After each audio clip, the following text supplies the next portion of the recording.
Welcome to the Server Crowd podcast. This episode is about the Microsoft Management Console. We're going to go over some of the basic usages of the console. If you're watching this on YouTube, you can go to www.servercrowd.com/post/EP004 for a little better video and for a copy of these slides. So what exactly is the Microsoft Management Console? Well, it's a few things. Most importantly, it's the primary tool for editing Microsoft Windows Server configurations. Basically, if you're going to be changing settings, you're going to be doing it in the console. It's also incredibly customizable. A lot of the tools that you use will come with a management console already built. For example, Active Directory users and computers is a Microsoft Management Console. However, you can create your own and basically mix and match all the pieces and make what you want. And last but certainly not least, it's on the test, 70-290. It's on the test, you gotta know it. It's a big part of the test, I think. I don't know, I haven't actually taken it.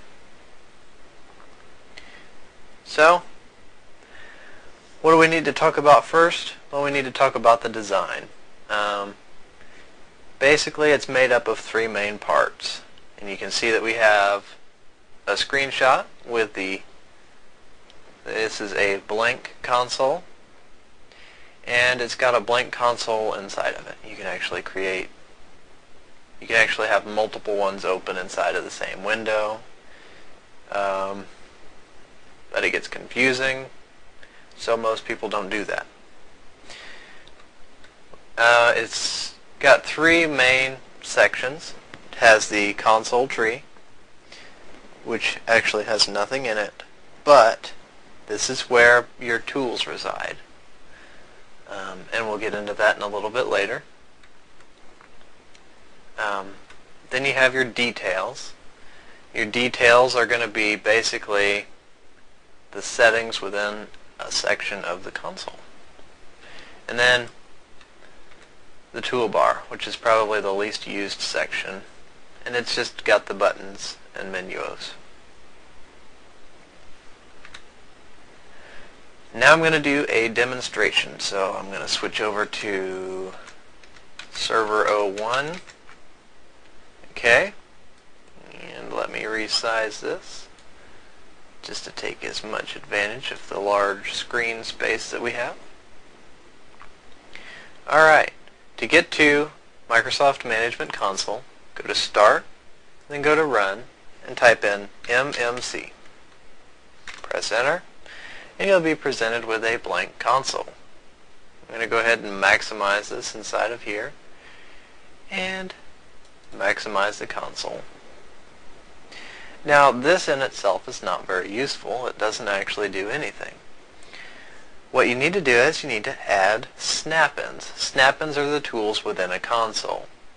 So I'm going to go to File, Add Remove Snap-in. And here we are at the Add Remove Snap-in screen. This is where you add the tools to the console that makes it useful. So by clicking the Add button, the system will give us a list of all of the available snap-ins on this system. A word of note, if you install snap-ins into a console and save it to a network location for other people to use or for yourself to use, you need to ensure that the snap-ins are available on the machines that you're going to open them with. I know this sounds trivial, but if you don't have the management pack installed on your client workstations, you won't be able to use most of the server administration tools.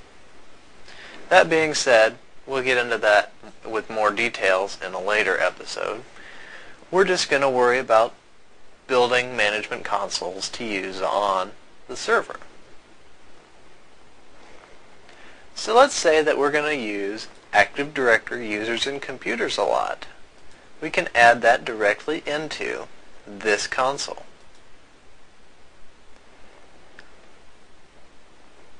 Additionally, you could add the disk management and disk.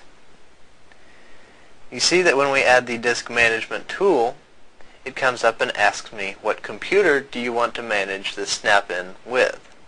Or basically that's what it's asking. And for now I'm just going to say this computer. In the next video we're going to get into using Microsoft Management Console to do remote administration, but for now we're just going to administer the local computer. Let's also add Disk Defragmenter, the event viewer on the local computer.